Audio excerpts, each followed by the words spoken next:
네, 코하 2월 19일 목요일 코인마켓워치 이준호 인사드립니다. 설 연휴를 마치고 오랜만이라 더 반갑게 인사를 드리고 싶은데 암호화폐 시장의 투자 심리는 여전히 공포 속에 갇혀 있어서 아쉽습니다.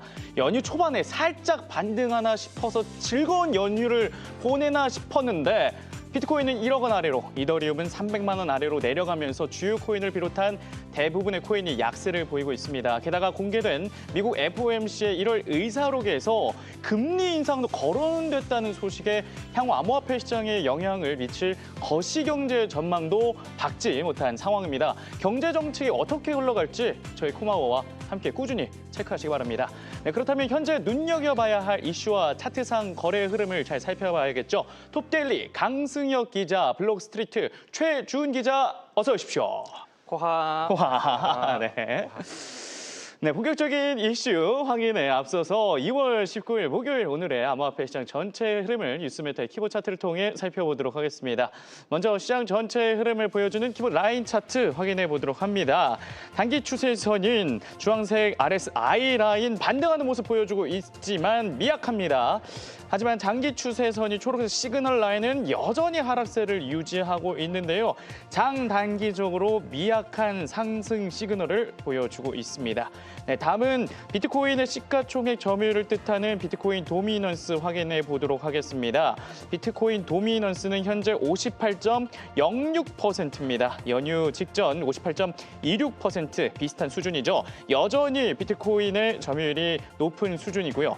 이어서 USDT의 시가총액 점유율을 보여주는 테더 도미넌스는 7.95%로 지난주 금요일 8.09%보다는 하락했습니다. 그러나 여전히 높은 편에 속해 있습니다. 시장 자금이 안전자산 쪽으로 이동하고 있다, 이렇게 보실 수 있겠고, 다음으로 중장기적 관점으로 암호화폐 시장에 점수를 주는 키포인트 스코어는 마이너스 10.82%입니다. 지난주 금요일만 해도 53.71%로 상승 시그널을 나타냈는데 하락했습니다. 연휴 기간 동안 하락하면서 중장기적으로 횡보할 것이다, 이렇게 전망하고 있고요. 단기적 관점의 라이브 키포인트 스코어는 여전히 횡보권에 머물고 있습니다. 마이너스 2.67%로 지난주와 비슷한 형국 맞이하고 있습니다. 네, 이렇게 해서 뉴스메타의 키보드 차트를 통해 암호화폐 시장의 전체적인 흐름 살펴봤습니다. 차트 내용은 매매 시 참고용으로 활용하시고 투자는 신중하게 결정하시기 바랍니다. 네, 오늘도 유튜브 한국경제TV 채널과 한국경제TV 글로벌 채널에서도 동시에 방송되고 있습니다. 궁금한 코인이나 문의사항이 있으시면 채팅창에 많이 남겨주시기 바랍니다. 그럼 본격적으로 주요 코인 소식부터 알아봐야겠죠. 먼저 비트코인부터 살펴봅니다. 오늘 첫 번째 이슈 헤드라인부터 살펴봅니다. 네, 헤드라인. 금리 인상 가능성. 아니, 지금 인하를 해도 모자랄 판에 금리 인상 가능성이 담긴 FOMC 회의록이 공개됐습니다. 그런데 시장은 차분한데 이와 관련해서 강 기자님 이야기해 주시죠.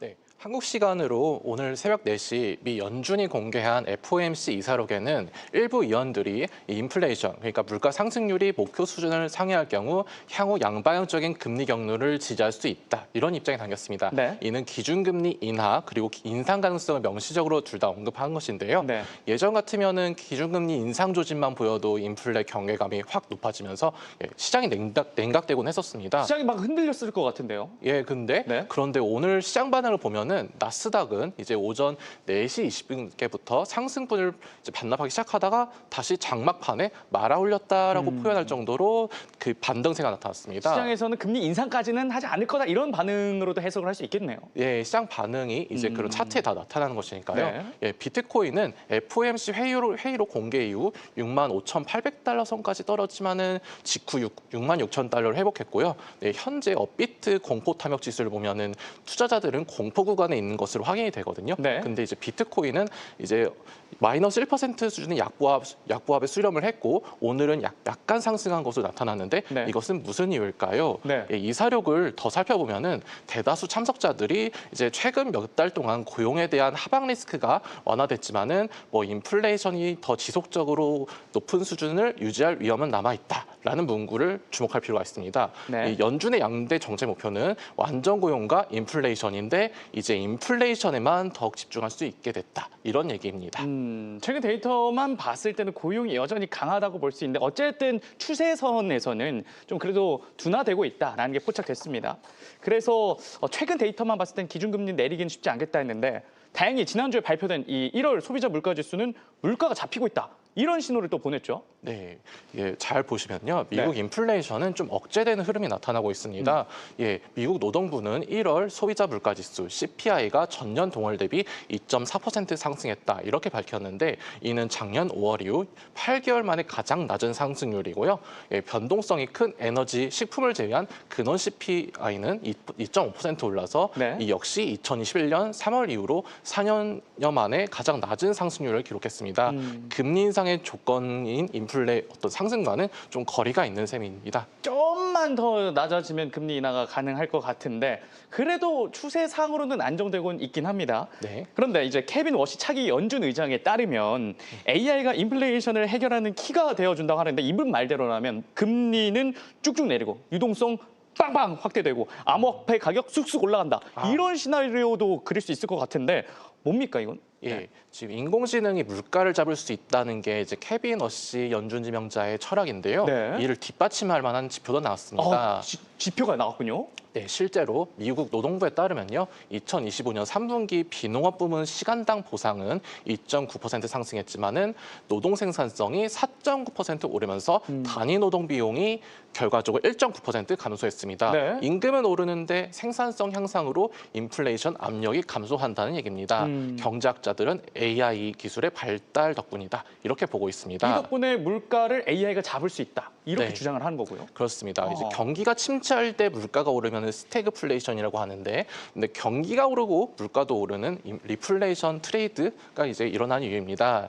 케빈 워시 지명자 역시 연준은 향후 몇 년 동안 스태그플레이션이 발생하리라는 전망을 버려야 한다. AI는 생산성을 높이고 미국의 경쟁력을 강화해 상당한 디플레이션 효과를 가져올 것이다.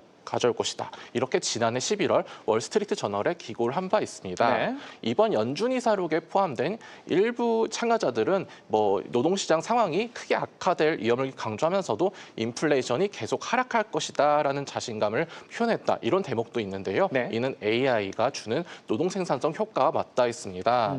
예, 현재 미국 소비자 물가지수 2.4%, 목표가 2%니까요. 아주 좀 더 어렵습니다. 그리고 리플레이션이라는 맥락, 재정 지출 확대 따른 장기 금리 상승 압력, 연준의 대차 대조표 축소 논의 등을 종합해 보면은 현재는 완전한 유동성 랠리가 아니기 때문에 비트코인은 폭발적인 상승을 보이기보다는 당분간은 변동성 큰 박스권을 형성할 가능성이 높습니다. 물가가 잡히고 재정 지출은 확대되는 것은 가격상, 비트코인 가격상 호재인데 리플레이션으로 물가가 오르니 아직 장기 금리의 상승 압력이 있다는 것은 부담이네요. 근데 AI가 물가를 잡는다. 이게 확정이 되면 가격에 좋은 긍정적 영향을 줄 텐데 그렇다면 여기서 이 케빈 워시 차기 연준 의장의 생각이 굉장히 궁금해지는데 케빈 워시는 현재 어떤 입장 취하고 있습니까? 네, 워시 지명자는 연준이 은행 감독에 너무 치중해서 정치적 논란에 휘말리고 있는 만큼 금융 규제를 완화해야 된다는 입장입니다.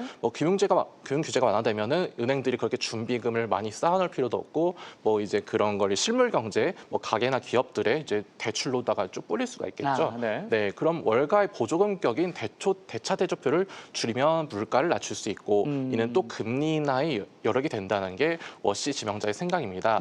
그러면서 대차 대조표 축소를 끝내면은 워시 지명자의 매파 시그널이 어떻게 보면은 사라진다고 볼 수 있는 것이니 BTC가 구조적으로 상승할 수 있는 하나의 트리거가 될 수 있다. 이런 분석이 나옵니다. 대차 대조표를 축소한다는 것은 매파적인 성격이 있기 때문에 단기적으로는 가격에 좀 안 좋은 영향을 주겠지만 이게 끝나고 나면 예방주사 맞았다. 이런 느낌을 받을 수 있겠네요. 네, 워시 지명자는 물가를 되게 예전부터 좀 잡아야 된다 이런 부분에 치중하는 그런 이제 분인 걸로 알려졌어요. 근데 그분이 이제 그런 QET를 다 이제 종료한다 그러면은 이분이 어느 정도 그런 거시경제가 안정화됐다 이런 시그널로 받아들일 수가 있는 것이죠. 이렇게 해서 케빈 워시의 입장까지 저희가 살펴봤는데 훈 기자, 비트코인 차트를 보기 전에 비트코인 관련해서 2명의 유명 인사분들의 의견이 있다면서요? 네, 맞습니다. 어떤 거죠?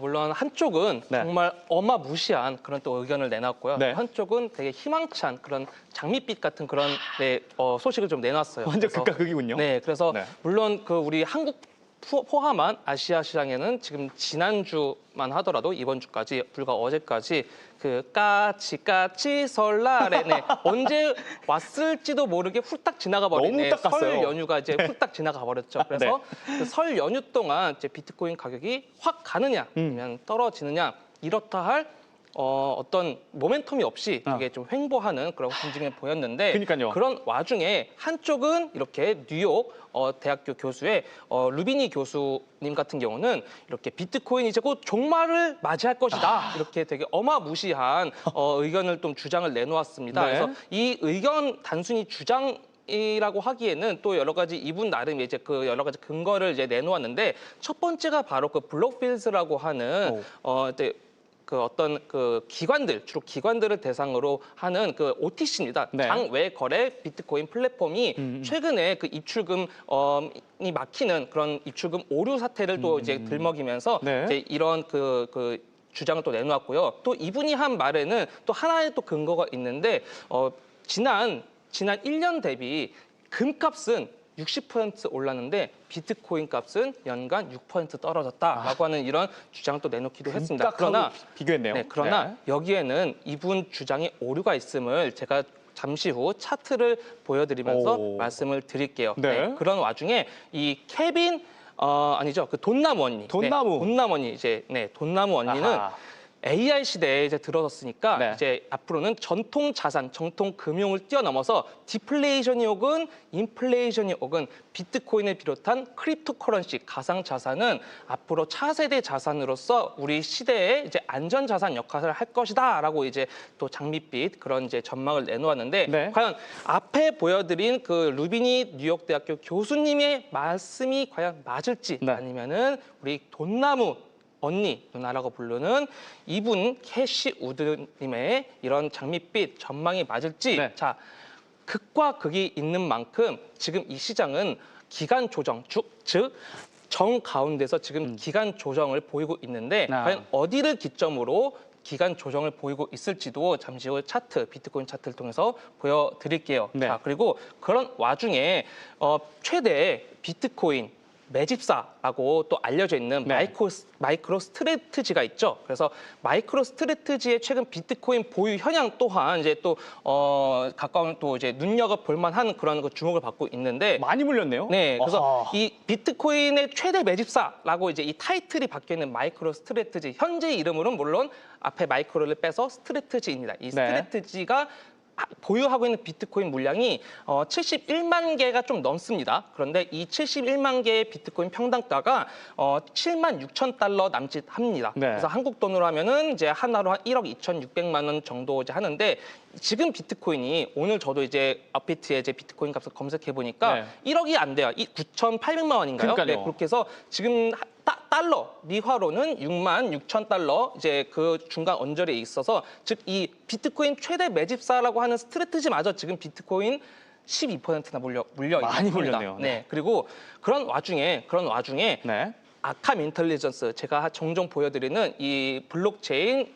온체인 데이터 종합 플랫폼인 아캄 인텔리전스에서 이 센티먼트 쉽게 말해서 지금 시장이 좋으냐 나쁘냐를 또 이제 이 수치로 표현하는 이 표기에 놓은 이 센티먼트에서도 지금 여전히 이 저점에 즉 음수에 양수해야지 좋은 건데 음수에 놓여져 있으나 이 그래프를 자세히 보시면은 그래도 이 저점이 계속해서 올라가고 있는 것을 확인할 수가 있어요. 물론 여전히 이 빨강색 음수에 있어서 여전히 시장이 지금 공포 분위기를 연출하고 있으나 그 공포 분위기 음수인 와중에서도 저점이 계속해서 이달 들어서 올라가고 있다는 점을 통해서 어느 정도 지금 코인 시장이 그래도 저점을 좀 지나가고 있구나라고 지금 파악을 할 수가 있습니다. 코인 시장 자체가 워낙 공포 단계에 있기 때문에 저점이 어디인가, 지하 한 10층까지 있나 뭐 이런 우려가 있는데 다행히 아캄 센티먼트에서 저점 시그널이 잡히고 있고 또 우리는 이제 캐시우드님 돈 누난 말대로 진짜 네. 비트코인이 좀 더 AI 시대 잘 갔으면 좋겠다는 생각도 듭니다. 네. 그런데 이게 금토 지난주 비트코인 올라서 설날 네. 너무 재밌게 놀 수 있을 줄 알았는데 하락세 계속해서 보여주고 있습니다. 네. 이 비트코인 차트 흐름, 뉴스메타의 메타 차트, 알파 차트까지 확인을 해주시죠. 알겠습니다. 그래서 오늘 차트는 앞서 뉴욕대 교수 루비니 교수가 네. 이제 금값과 비트코인 값을 이제 비교하면서 안 좋은 전망치를 내놓았던 만큼 네. 그런데 거기 분석 자체, 그 주장 자체에 좀 오류가 있었던 부분을 먼저 웰커미 분들에게 알려드리고자 합니다. 그래서 그분이 틀렸다. 네. 어허. 그래서 제가 바로 금 차트를 먼저 띄워드리겠습니다. 짜잔, 네. 금 차트입니다. 사실 이분께서 발언하신 내용을 딱 두 마디로 요약하자면 네. 금값은 지난 연도 대비 1년 동안 60% 올랐는데 비트코인은 지난 연 동안 지금 6%가량 하락했다라고 말씀을 하셨어요. 그런데 네. 사실 어떤 이제 주장이나 이런 것들을 하려면 되게 이 수치 같은 수치는 정말 정확하게 좀 말씀을 해주셔야 되거든요. 네. 그런데 금 차트를 제가 보여드리는 이유가 금값은 이제 60%가 아니라 지난 연도 지금 오늘 기준으로 2월달이니까 작년 2월달 대비 무려 100%가 올랐습니다. 아하. 네, 100%가 올랐기 수치 때문에 자체를 틀리셨네요. 네, 수치 자체부터 이제 아하. 틀리셔가지고 네. 그래서 저 안 좋은 주장에 좀 신빙성이 좀 많이 좀 줄어들지 않나 네. 말씀드리려고자 지금 금 차트 먼저 보여드리는 것이고요. 네.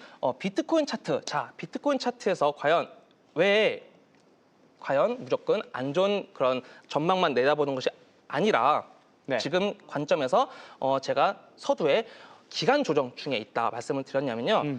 지난 6일 이 저점 미리 또 잡아드렸죠. 62,870다. 여기를 기점으로 이렇게 쭉 상승해 온 것에 대해서 지금 되돌림을 지금 가지고 있는데요. 네. 이 되돌림도 이렇게 바로 무작정 빠지는 것이 아니라 항상 제가 또 잡아드린 이런 박스대 지금 여기를 잘 지켜주고 있죠. 그래서 지금 시점으로는 한편에서는 코인 시장 이제 끝났어. 이제는 이제 하락장이야라고 하고 보는 시각 분명히 존재하고 그렇죠. 그리고 아니야. 지금이 저점이야라고 또 보는 이제 이런 시각도 양쪽으로 네. 똑같이 지금 존재하고 있는데요. 앞서 말씀드린 그런 부정적인 시각에 착안했을 때 흘러가는 그 차트적 흐름은 네. 이렇게 되는 것입니다. 자, 이렇게도 빠지네요. 충분히 발현할 수 있겠죠. 네. 그러나 한편으로는 이 저점, 제가 또 잡아드린 62,870달러를 저점으로 해서 이렇게 상승해 온 것에 대해서 되돌림을 제가 가졌다고 했죠. 네. 그래서 되돌림을 기점으로 다시 이렇게 상승해 나가는 이 두 가지 시나리오가 당연히 지금 공통으로 존재를 합니다. 이 시장에는. 네. 그래서 과연 그러면 어느 쪽에 더 확률이 높은가를 우리가 더 판가름해야 되겠죠. 물론 양쪽 다 가능성이 존재합니다. 그러나 우리 투자자 입장에서는 어느 쪽이 좀 더 확률이 높고 어느 확률에 좀 더 우리가 배팅을 했을 때 좀 더 손익비 높게 수익을 가져갈 수 있냐. 이것이 바로 이제 투자 매매하는 사람들의 철칙이라고 저는 보고 있습니다. 가장 중요하죠. 그렇습니다. 그래서 지금 시점으로 말미암아서 우선 테더 도미넌스, 즉 비트코인뿐만 아니라 코인 값과 정반대로 움직이는 테더 도미넌스 차트 또 살펴보는 것이 중요하겠죠. 네. 그래서 테더 도미넌스 살펴볼 것인데요. 테더 도미넌스도 이렇게 빠져야 된다. 노란색 선이 바로 7.92%고 제가 계속해서 이번 달 끝나기 전에 그래도 이 밑에서 마무리해 줘야지 우리 코인 시장 우리 모두가 바란 대로 쭉쭉쭉 상승해 나갈 수 있을 거다라고 말씀드렸는데 네. 지금 빠질라 가면 다시 올라가고 또 빠질라 가면 다시 올라가고 이렇게 뭔가 우리를 점점 힘들게 하고 있는데 그런 와중에도 또 위에 8% 여기 빨강색 선 있잖아요.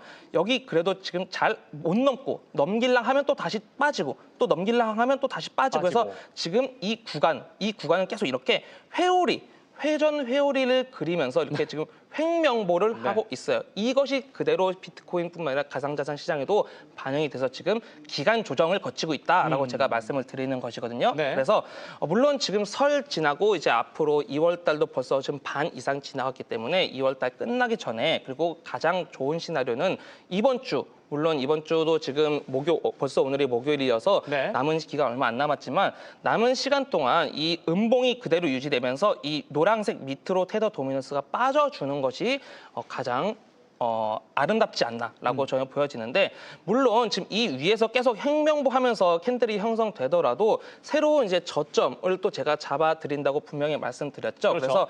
그래서 테더 도미넌스가 빠지면 당연히 반대로 코인 값은 올라가니까 우리가 그렇게 딱히 걱정할 필요가 없겠는데 다시 비트코인 차트로 와서 테더 도미넌스가 올라가게 되면 이 비트코인 차트는 반대로 좀 더 내려가게 되겠죠. 내려가면서 여기 미리 잡아드렸던 이 65,900달러와 62,810달러 박스대 안으로 다시 또 들어오게 될 것인데 제가 항상 차트를 분석할 때 이렇게 피보나치 수열을 제가 좀 종종 활용하곤 합니다.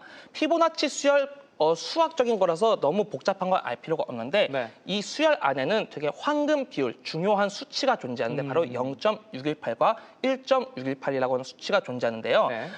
최근에 2월 6일 이 저점을 기준으로 급등한 상승하다가 상승이 좀 마무리가 된 이 고점까지 이렇게 피보나치 수열을 그어 보면은 여전히 지금 이 구간이 그래도 이 0.5와 0.618 상이 위에서 이렇게 지금 형성이 되고 있는 것을 확인할 수가 있는데요. 비트코인이 테더 도미넌스의 상승 시나리오와 맞물려서 하락하게 된다면 이 비트코인은 다시 이 0.618 여기 지금 색깔이 좀 녹색이어서 잘 안 보이실 수 있어요. 제가 직접 가격을 좀 말씀드리자면은 64,000K, 64K. 그래서 64,700달러 부근까지 비트코인이 다시 하락을 하고 이 구간에서 다시 유의미한 반등을 보일 수 있을 것이라고 저는 분석을 하고 있습니다. 물론 비트코인이 이 구간 안 오고 바로 상승을 할 수 있는 가능성도 정말 분명히 존재하나 앞서 보여드렸던 테더 도미넌스가 그 노란색 선 7.92 밑으로 내려오지 않고 좀 더 위에서 계속 이렇게 횡보하면서 캔들이 형성되면은 비트코인이 조금 하락할 수 있겠는데 하락했을 때 유의미한 또 반등 지점은 64,700달러 구간이 될 것으로 보입니다. 그래서 이러한 가격대가 오면은 다시 한번 단기간적으로 또 반등할 수 있으니까 이런 부분 또 체크해 주시면 좋겠습니다. 네, 이렇게 해서 비트코인 저점까지 좀 살펴드렸습니다. 이번에 비트코인 이슈 계속 좀 살펴보도록 하겠습니다. 헤드라인 살펴보겠습니다. 네, 플랜 B. 미국 부채 위기로 금융시장 무너지면 플랜 B라면 이제 차선책이라는 말인데 미국 부채 위기로 금융시장이 무너진다? 이거 생각만 해도 좀 무서운 일이거든요. 어떤 대안을 말하는 걸까요?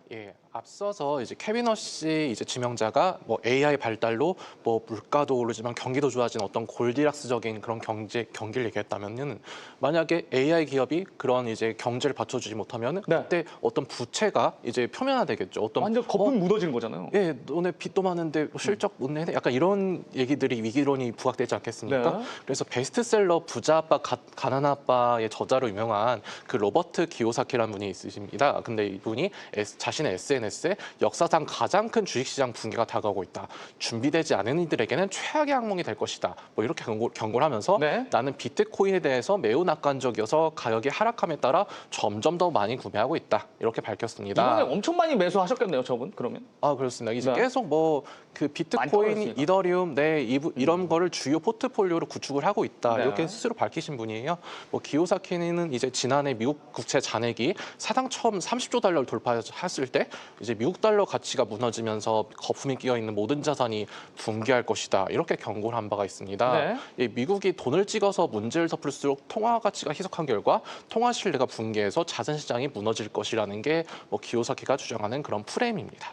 지금 이 많이 오른 금이나 빅테크 기업이나 뭐 국채, 미국 국채를 좀 많이 찍어내서 올린 거품이기 때문에 달러화가 흔들리게 되면 이러다 다 죽어 이렇게 되는 건데 그렇다면 그때는 암호화폐 가치는 오히려 오를 것이다.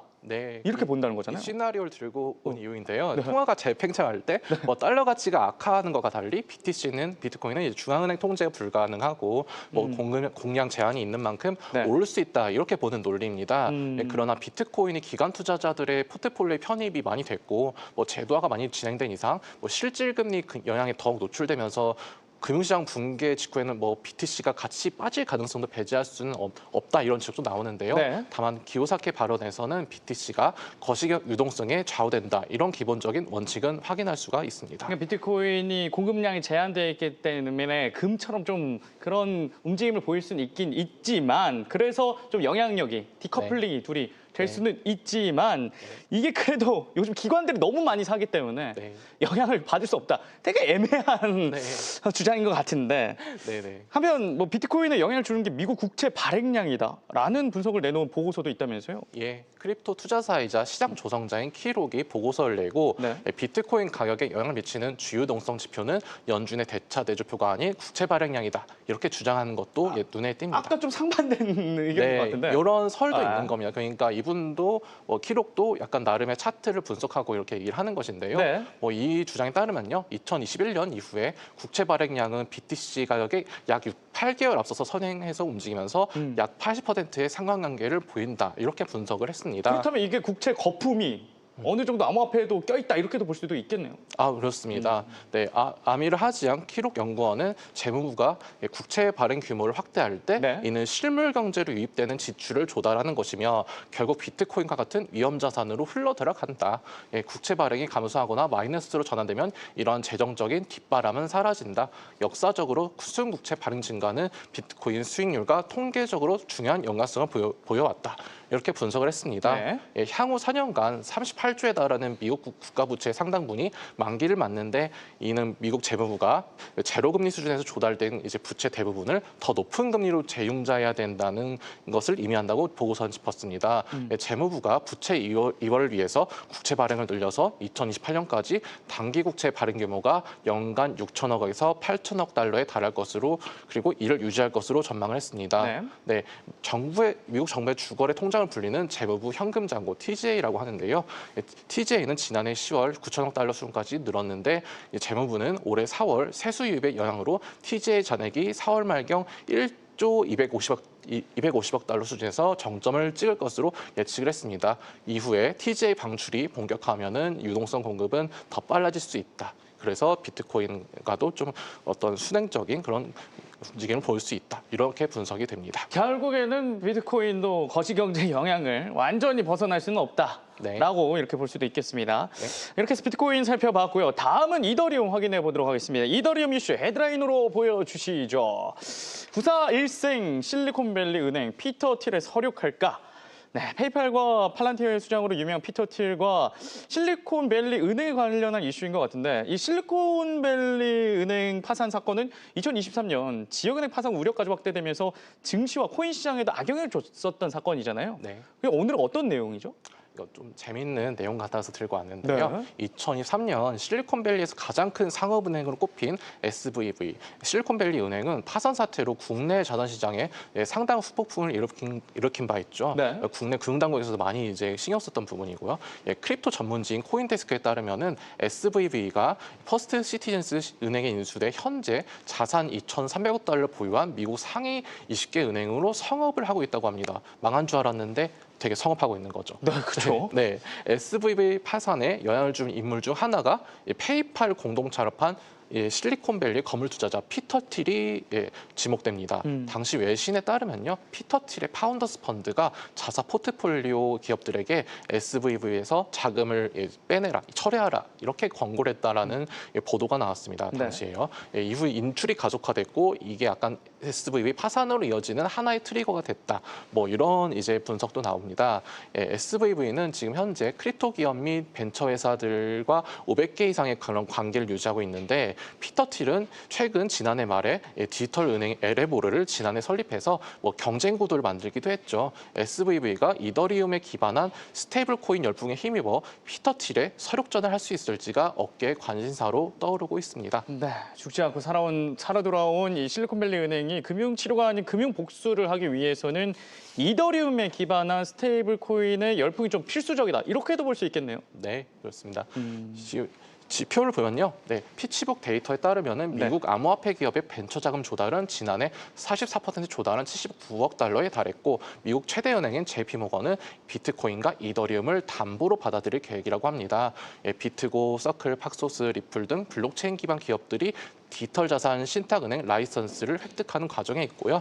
네, SVV는 스테이블 코인이 명확한 규제와 결제 그리고 정산에 대한 기업의 수요에 힘입어 디지털 현금으로 진화하고 있다. 이렇게 평가를 했습니다. 2027년부터는 허용된 기간만이 미국 내에서 스테이블 코인을 발행할 수가 있고 네. 이더리움 기반의 스테이블 코인 시가총액은 1,750억 달러를 넘어선 상태입니다. 올해 암호화폐가 인프라로 취급되면은 SVV의 자산은 그에 연동해서 한층 더 뛰어오를 전망입니다. 확실히 실리콘밸리 SVB가 이 스테이블 코인을 열심히 하고 있는 모습 보여주고 있는데 그렇다면 피터 틸 쪽의 움직임 어떻습니까? 예, 반면 피터 틸은 이더리움을 포트폴리오 중 하나라고 여기는 모습입니다. 예, 피터 틸의 파운더스 펀드는 지난해 8월만 해도 이더리움 재무 전략을 채택한 이더질라의 지분 7.5%를 가지고 있었는데요. 네. 이달 17일 기준 해당 지분을 전량 처분했다. 이렇게 미국 증권거래위원회에 보고를 했습니다.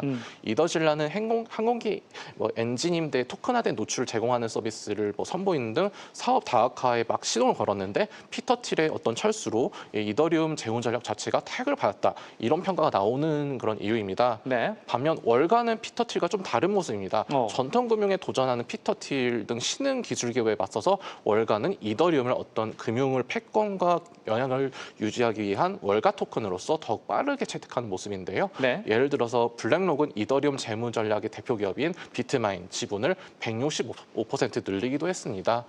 채권, MMF, 부동산 등의 토큰화가 가속화될수록 SVB가 올해는 암호화폐 통합의 해라고 전망한 대로 올해 스테이블 코인의 제도권 통합이 본격화할 수 있고 실생 수요가 증가해서 시세에도 긍정적인 영향을 줄 것으로 보입니다. 네. 이 경우에 SVB의 서력전도 가능해지는 것이다. 어쨌든 이렇게 분석이 됩니다. 네, 어쨌든 은행들이 전통 금융권들이 스테이블 코인을 그래도 인프라로 자신들의 금융 인프라로 끌어들이고 있는 모습이 포착되고 있습니다.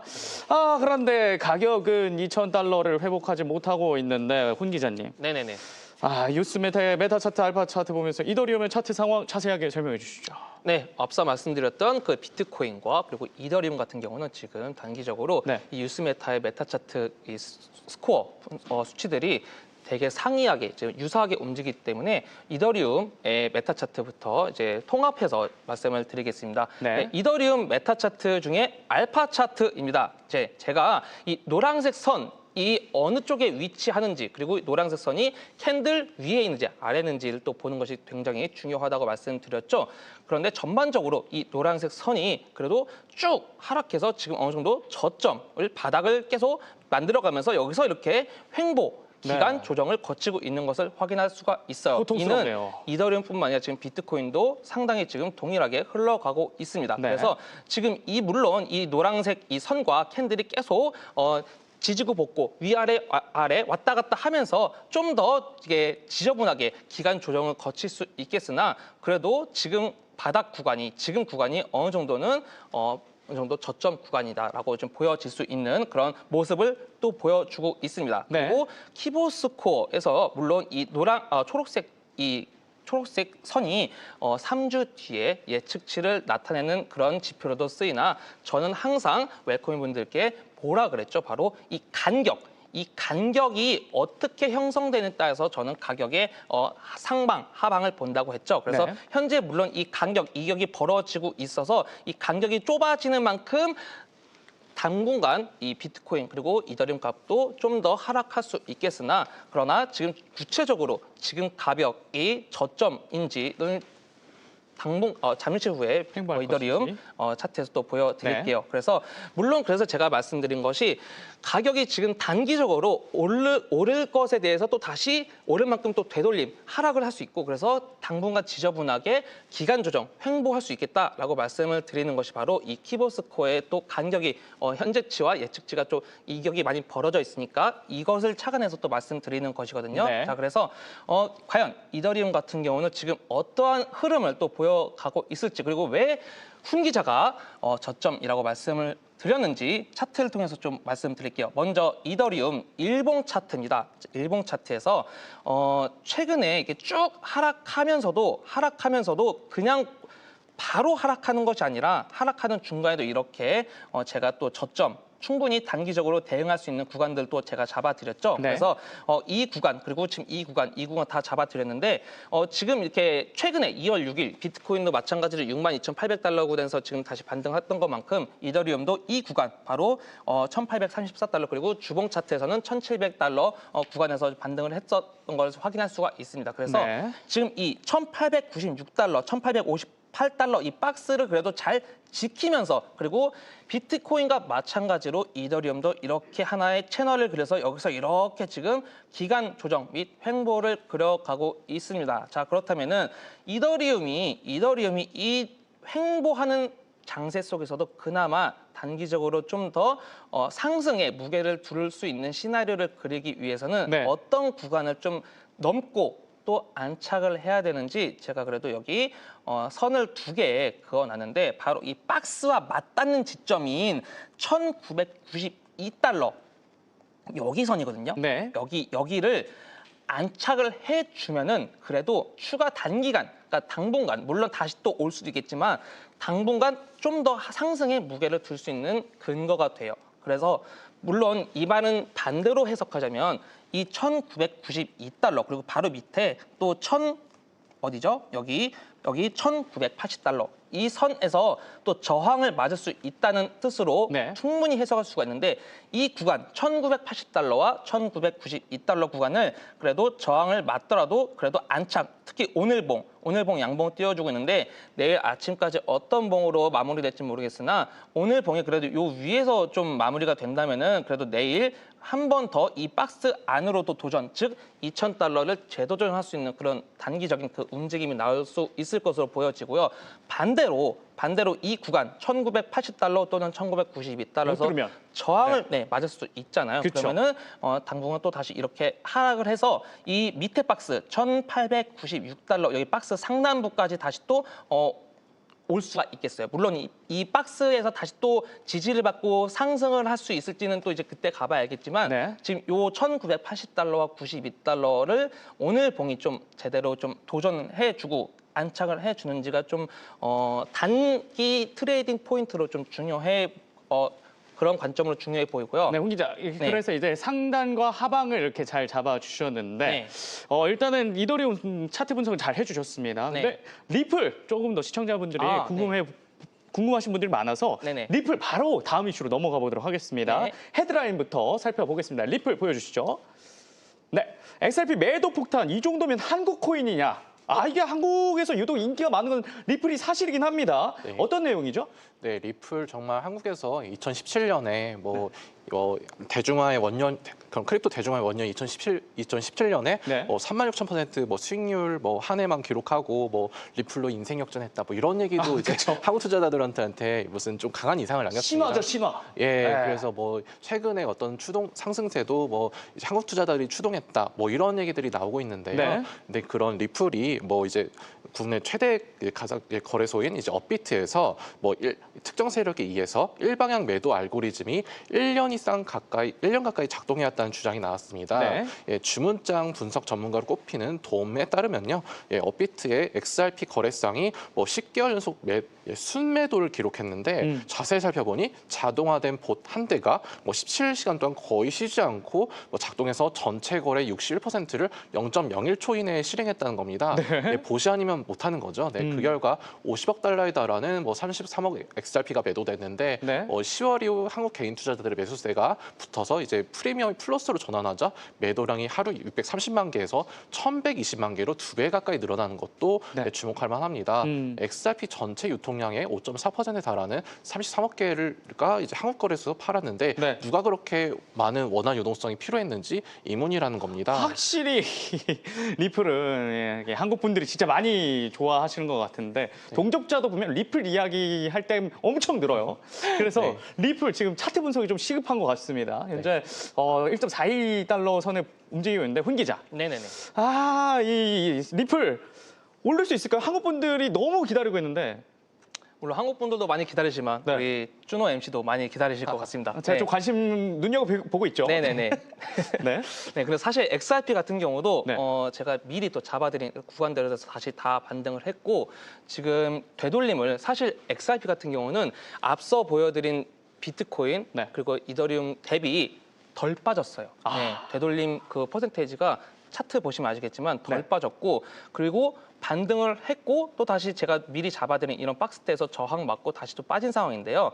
XRP 같은 경우도 역시 제가 2개 없는 선을 좀 추가해놨어요. 바로 여기입니다. 짜잔, 1.44달러랑 1.46달러인데요. 네. XRP가 바로 고공행진 추가적으로 이제부터는 조정 끝 하고 바로 가기 위해서는 여기 1.44달러, 1.46달러를 안착해 주는 것이 가장 중요합니다. 왜냐하면은 제가 이렇게 미리 항상 잡아드린 박스 같은 경우는 캔들이 위에 있을 때는 지지로 작용하지만 캔들이 아래에 있을 때는 저항으로 작용한다라고 말씀드렸잖아요. 그래서 여전히 지금 캔들이 보시면 이 박스대에 겹쳐 있거나 혹은 박스 아래에 있기 때문에 이 박스대가 언제든지 저항대로 작용할 수 있기 때문에 이 저항대를 그나마 무마시키려면은 여기 제가 또 그어놓은 1.44달러, 1.46달러를 그냥 껑충 뛰어넘어서 안착해주면 그나마 이 저항에 대한 힘을 좀 무마시켜서 추가적으로 좀 더 상승을 노려볼 수 있겠다라고 지금 분석을 하고 있어요. 그러면 반대로 이 구간에서 다시 저항을 맞게 되면은 제가 앞서 또 말씀드린 다시 이 구간 1.2달러 구간이거든요. 네. 그래서 1.2달러까지 구간까지 하락을 할 수 있겠다. 그래서 가장 좋은 시나리오는 지금 여기 상단에 1.44달러, 1.46달러를 그냥 안착해 주는 것이 가장 급선무로 보여집니다. 네, 이렇게 해서 리플 차트 분석까지 확인해 봤는데 댓글에서 진짜 한국 코인이라는 게 리플의 약점일 수도 있다. 뭐 이런 댓글도 있고요. 제가 아까 우리 훈 기자가 제가 리플을 좀 눈여겨본다라고 하길래 댓글에서도 한국 분들 아니고 저만 리플을 좀 사랑한다 이런 댓글이 있는데 네네네. 아닙니다. 한국 분들 진짜 많이 좀 관심 있어서 제가 좀 더 오늘 이야기를 많이 다뤄봤고요. 앞으로도 리플 관련 이야기 많이 좀 다뤄드리도록 하겠습니다. 이렇게 해서 주요 코인, 비트코인, 이더리움, XRP, 리플까지 이슈와 차트 분석을 살펴봤습니다. 전해드린 내용을 참고로 삼아주시고 투자는 신중하게 고려한 후에 결정하시기 바랍니다. 네, 이어서 특이점이 포착된 코인을 소개해드리는 시간이죠. 코인 레이더 지금 바로 시작합니다.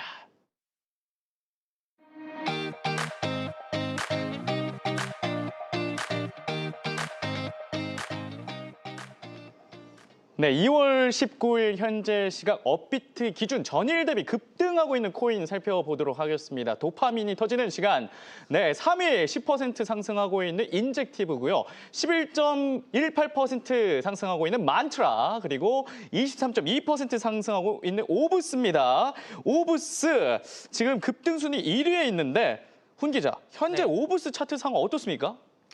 네, 오브스 같은 경우는 네. 흔히 이제 이 코인 좀 하셨다 하는 분들은 이스라엘 코인 이렇게 좀 많이 알고들 있고 또 이스라엘. 그렇게 알려져 있습니다. 왜냐하면 이 오브스 같은 경우는 이 창립 그 재단 창립 측이 이제 그 이스라엘 측이기 때문에 네. 그렇게 많이 알려져 있고 또 이제 그런 어떤 지정학적 뭐 전쟁 이슈나 이런 것들이 터질 때 또 이 코인이 또 급등을 하고 또 급락을 반복하고 하는 그런 코인인데 네. 이 오브스 같은 경우는 이제 시가총액 또 너무 무겁습니다. 간단히 시가총액 살펴보자면 지금 코인게코에서는 물론 지금 이렇게 좀 100억 단위이긴 하지만 이 코인 자체는 사실상 여기 나와 있는 것보다 사실상 차트적으로도 너무 오래된 코인이고 네. 오래된 코인이고 그리고 실제로 그 차트 좀 크게 네, 지금 크게 해주실 수 했거든요. 있을까요? 네, 네. 크게 해서 그래서 감사합니다. 사실 이 코인 같은 경우는 네. 이 시가총액도 그렇고 그리고 이 코인이 생겨난 그런 연도 대비 너무 좀 무거운 코인이기 때문에 네. 그래서 이 코인은 지금 차트적으로 주봉 차트 먼저 지금 제가 보여드리면은 이게 엄청나게 또 급등을 했던 코인이에요. 했던 코인이었고 차트적으로만 말씀드리면은 많이 좀 죽었다라고 이제 말씀을 드리는데 그래도 이 쭉 그동안 내려온 이어진 이 하방 추세를 좀 전환하려면 어느 일정 수준 가격을 좀 벗어나야 되고 안착해야 되는 부분이 있는데 네. 그것이 바로 여기 보이시는 이 노란색 선입니다. 이 노란색 선이 지금 22원이에요. 물론 이 지금 차트도 업비트 차트여서 시청하시는 분들께서도 그냥 하나로 이해하시면 될 것이거든요. 그래서 네. 지금 가격이 15원인데 이 코인이 오비스 같은 코인은 이제 주봉 관점으로 일본 관점이 아니라 주봉 관점으로 22원 이 노란색 선을 좀 넘어주고 안착을 해 버린다면 추가적으로 이제 반등을 할 수 있는 이 하락 추세에 대해서 대해서 전환이 발생할 수 있는 이 분기점이기도 하거든요. 네. 그러나 지금 이 앞서 보여드린 이 주봉 차트, 제가 계속 주봉 차트를 띄워드린 이유가 이 상단에 수많은 물린 그런 물량도 많이 있기 때문에 네. 언제든지 가격이 오르면 차익 실현 매물로 쏟아져 나와서 다시 시장에 매도세가 나올 수 있기 때문에 그럴 수 있죠. 네, 그래서 어. 이 코인을 정신주로 진입하셔야 되겠다 하시는 분들은 네. 차라리 이 22원을 안착하는 거, 넘기고 안착하는 것을 보고 그때 진입하셔도 늦지 않습니다. 왜냐하면 이 22원을 기점으로 내가 손절을 할지 말지 끌고 할지를 네. 판단할 수 있고 네, 그렇기 때문에 이 손익비가 22원이 되게 좋거든요. 그런데 지금 가격에서는 다시 또 빠져도 전혀 이상하지 않을 그런 흐름이기 때문에 현재 이 코인 같은 경우는 지금 또 이렇게 급등하고 있는 와중에 네. 신규 매매를 해서 물리시기보다는 좀 관망하시다가 22원 여기 노란색 분기점을 제대로 안착하는지 여부를 확인하고 나서 추세가 전환하는 것을 기대하면서 신규로 진입하실 거면 이럴 때 하시는 것을 네. 되게 바람직하다고 말씀드리겠습니다. 오늘 24% 오르고 있는 코인이긴 하지만 워낙 지금 차트상 무덤이라고 네. 할 정도로 너무 많이 하락했기 때문에 이 저항이 강합니다. 그래서 어느 정도 가격선에 안착했을 때 상승 시나리오를 그릴 수 있어서 지금은 주의해야 된다. 이렇게 분석을 해주셨습니다.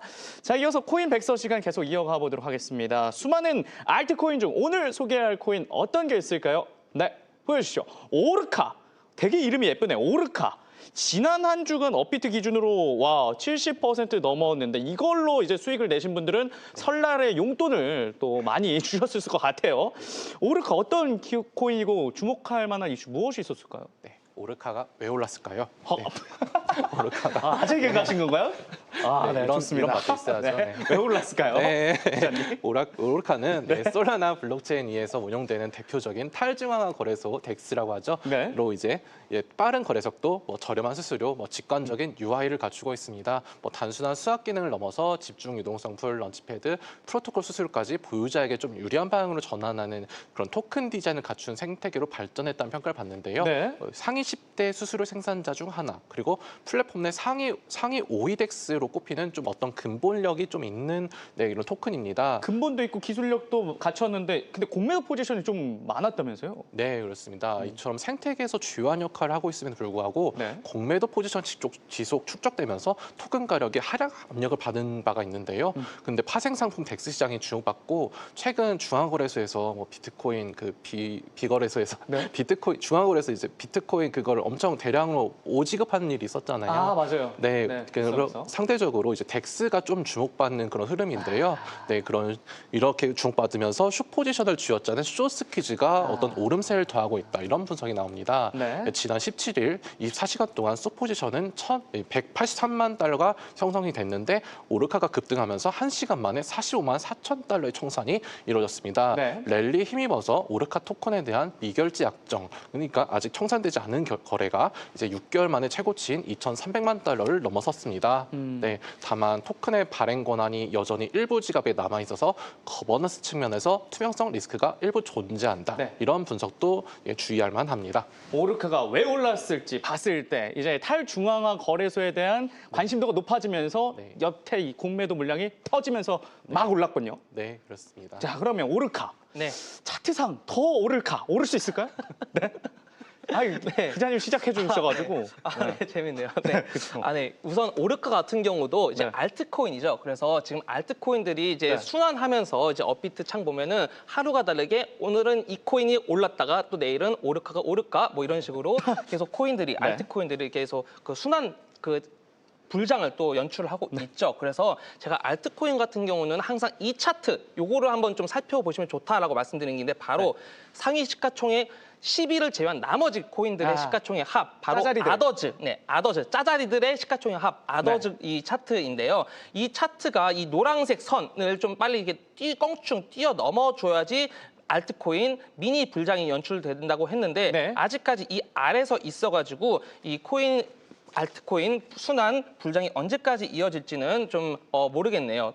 그리고 이것에 대해서 또 도미넌스화 한 것이 있죠. 바로 아더즈 .D입니다. 그래서 이 차트도 역시 이 노란색 선 분기점 7.63을 좀 넘어주고 안착해야 된다고 말씀을 드렸는데 이 구간에서 지금 정확히 또 저항 먹고 빠지고 있는 모습이 연출돼가지고 네. 오르카 같은 경우에 과연 언제까지 오를까? 자, 그러면은 제가 오를 오르카 차트 또한 바로 보여드리겠습니다. 차트. 자, 네, 오르카 차트이고요. 많이 올랐네요. 네, 많이 올랐죠. 많이 올랐고 이 차트도 앞에 이렇게 보면은 예전에는 정말 뭐 5,000원까지도 갔었고, 아유 6,000원, 7,000원까지도 갔었네요. 그래서 지금 현재 가격이 1,2,060원을 기록하고 있는데 이 오르카가 좀 더 각이 오르기 위해서는 여기 바로 밑에 1,918원을 뚫지 말아야 합니다. 그래서 이 구간 1,918원을 유지시켜준다면 한 차례 더 상승해가지고 여기 상단에 2,378원 노란색 선까지는 한 번 더 갈 수 있을 걸 보여지는데, 그러나 최근에 지금 벌써 3일 네. 동안 이렇게 급등한 만큼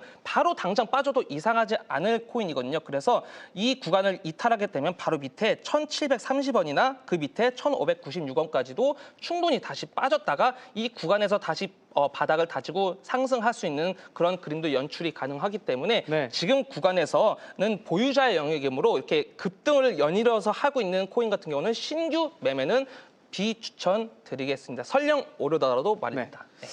네, 이렇게 해서 오르카는 오르고 있지만 비트코인 시장은 시청자분들 지금 댓글 말씀드리자면 오르카, 안 오르카, 모르카입니다. 하지만 저희는 계속해서 이슈 살펴드리면서 여러분들께 좋은 소식 내일도 전해드리도록 하겠습니다. 네, 코인마켓워치 저희가 준비한 소식 여기까지입니다. 저희는 내일 이 시간에 다시 찾아뵙겠습니다. 시청해주신 여러분 고맙습니다.